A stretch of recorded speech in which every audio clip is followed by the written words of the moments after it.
Former Dallas Stars and now former Boston Bruins head coach Jim Montgomery is searching for employment after he was let go by the Bruins this week. And we're going to talk about it right now on our DLLS Dallas Stars News and Notes with Sean Shapiro, Craig Ludwig, and Sam Nestler. I'm Owen Newkirk. All right, guys. Monty was here a week ago, Thursday, against the Bruins and Stars, and the hot seat was burning, but it was the Columbus loss at home, 5-1, that proved to be too much as the Bruins parted ways with their head coach. We did a segment a week ago with Sean about who was on the hot seat. Sean, I would imagine that if Jim Montgomery wants to, there will be teams that want to hire him pretty quickly. Yeah, but also, why would he do it right now? He's going to get paid by the Bruins through the end of the season, can get paid extra money to go do on TV and stuff like that, and then just wait have his pick of the litter of jobs in the offseason. So I imagine some teams will definitely kick the tires on that, but if you're Jim Montgomery, the smart move to me here is to wait to take the best possible job in the summer. Sean, sorry. No, you're good. Sean, if the coach in Detroit gets fired, wouldn't that be a team that Monty might want to go to? I understand what you're saying. Yeah. And because if he wouldn't take a team like that and somebody gets fired, and that team's gone. Is that a team, I guess, if someone gets let go there, would you go there?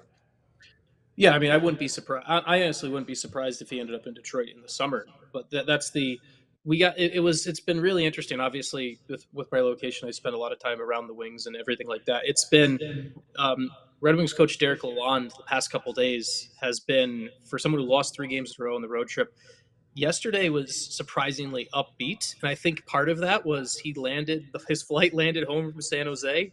He still had a job.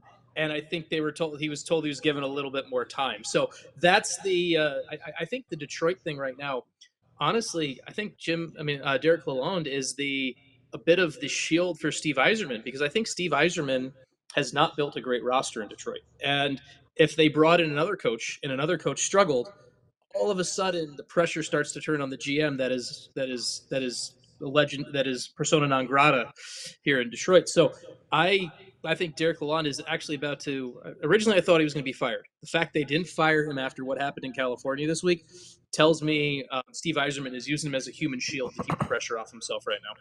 So, Sean, we're going to get you talking because you didn't get to talk enough on the show, I guess. I'm really curious because my main question to you, and I haven't gotten to ask you yet since then, is were you surprised? Because I know we've talked a ton about Montgomery, and a lot of it seemed to be that it would go longer than this, right? So were you generally surprised?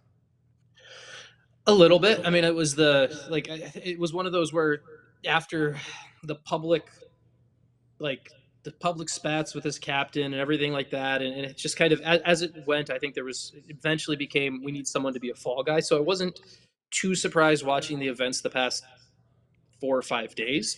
It is interesting because they had talked to Montgomery about an extension before the season. Now, and you remember real well, I remember you and I have talked about this quite a bit with Lindy Ruff before the 2016-17 season, right? Lindy Ruff, the Stars talked potential contract extension, and Lindy didn't get the one he wanted, so he was willing to coach out the string and prove he was worth more money, and eventually just was let go at the end of the season. Kind of similar situation with Jim Montgomery here, where the Bruins were ready to commit longer term to him before the season.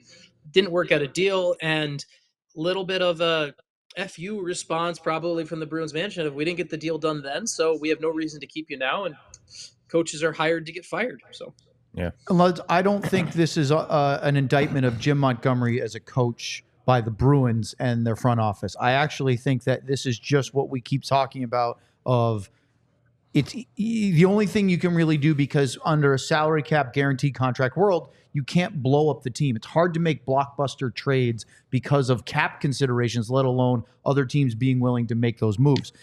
Yesterday, Brad Marchand, their captain, said, very disappointing day and also very frustrating this is a reflection of our play, and it was avoidable.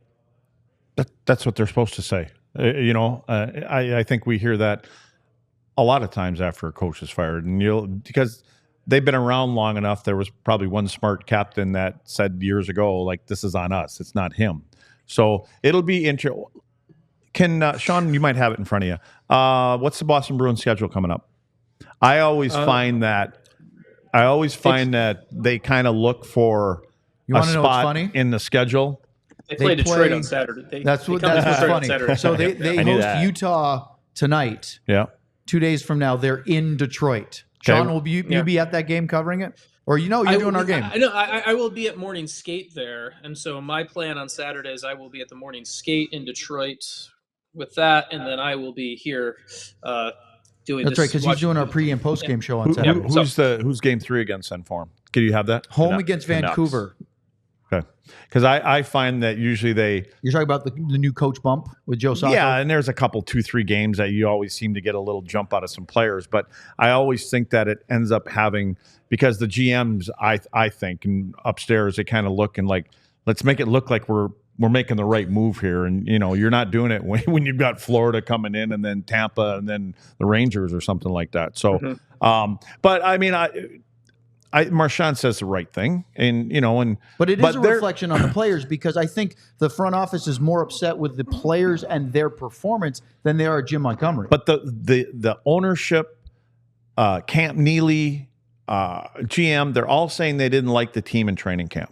Yep. You know what I mean? And Monty didn't really have anything to do in training camp with that. So he was the fall guy, like coaches are in the NHL. Yeah, and I'm not saying if Monty was a good coach or not, one way or the other, but you can't fire 20 guys. That's what I'm saying. You got to do something, and you're in Boston, before they start bringing out pitchforks and stuff. You got to do something. And Sam, yesterday morning at the morning skate availability with Pete DeBoer, he was asked about this, and he said, I'm probably the wrong guy, because he mentioned his record, Jim Montgomery's record with the Bruins. Yeah, he almost laughed it off in a bad way, though. Like, it's just unbelievable that a coach is getting fired with like a 7. I don't even know the exact number, but somewhere in the 70s of a point percentage. And I'm just wondering if Jim Montgomery is just the coach who is going to take a team like Detroit and develop that young team. And then maybe when he's done with that, go take another team and develop that young team. Because we've seen him be so successful developing players and working with college kids and winning at the college level. But as Sean noted, he hasn't won here yet, and he's gotten out coached. And I'm just curious if Jim Montgomery's future is of that of a coach who's going to win a Stanley Cup or make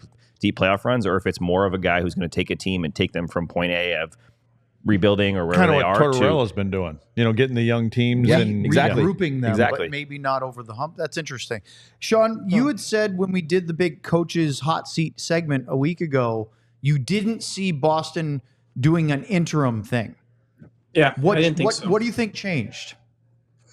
The pressure on the GM pressure of that if he hires someone else and someone else struggles, that you hire from outside and they struggle, all of a sudden it becomes abundantly clear the roster is flawed. I think that's one of the things the interim protects, because now if you're the GM and the president there in Boston, since they work closely together, if they continue to struggle and it's on the interim coach, well, we just kept the coach and staff, and how much change could we really have expected? And if he does well, all of a sudden it's like, oh, look, we made the right decision. I think that is part of it, because so much of this coaching spot and everything when it comes is this, how can the GM keep their job as long as possible? I mean, this, like, it's the coaching space. Like, you go through the space, right? So Jim Montgomery, Jack Adams Award winner, 22-23. Darryl Sutter was the Jack Adams Award winner, 21-22. Not his job anymore. Rod Brendamore has done a great, somehow still has his job despite being the Jack Adams winner, 21. It's usually the kiss of death. Yeah. Bruce Cassidy, Jack Adams Award winner in 2020 with the Boston Bruins. Barry Trotz was the Jack Adams winner with the Islanders in 2018 and 19 and lost that job. Gerard Gallant was the Jack Adams winner with the Vegas Golden Knights and lost that job. Torts was the Jack Adams winner in 2017. Like, this is... Did you see that tweet, Sean? Wasn't it like the three? It was the 3 finalists for the 2023 NHL Coach of the Year, which were, the finalists were Jim Montgomery with the Bruins, Dave Haxtell with Seattle, and Lindy Ruff with New Jersey. All 3 finalists from 2 years ago have been fired from those teams now. That's just wild. It's such a crazy... Can they just say, no, I don't want it? No, I don't want that at work. Yeah. No, thank you. Like, seriously, it's a kiss of death. And I think in Boston, I agree that the GM's on the hot seat too. I mean, the Lindholm dude isn't playing the way he's supposed to, and that was his. I don't know what kind of money he got and what kind of term he got, but he hasn't helped out at all. So he had to do something before they say, listen, you're out of here too. I was just trying to pull that for you. You're talking about the signing of Lindholm. Yes. Elias Lindholm is making $7.75 million for 4 years, including this year. So 3 more years of that as one of his. He also brought in Zadorov, of course. But all right, guys, good stuff today. We will be doing many more news and notes segments. So if you enjoyed that, make sure you hit like and subscribe, and on we go.